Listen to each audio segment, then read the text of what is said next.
Atëherë, udhëzimi nëmër 15 i datës 10/4/2025 mbi treguesit dhe shenjat identifikuse të lotit në produktet ushqimore, për mua është një risi.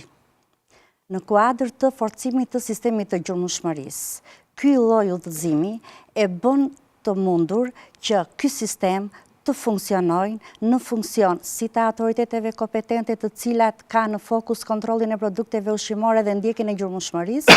ashtu dhe të operatorëve të biznesit ushqimor, të cilët taksative janë të detyruar që produktet ushqimore të cilat i përpunojnë, i përgatisin, i paketojnë dhe i hedhin në treg, duhet që të jenë të shoqëruara me një etiketë.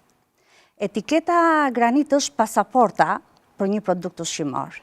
Dhe në këtë pasaport duhet të jenë të gjitha të dhënat me qëllim gjithmonë që konsumatori të marrë një informacion të detajuar për çfarë përmban ai produkt ushqimor që konsumon.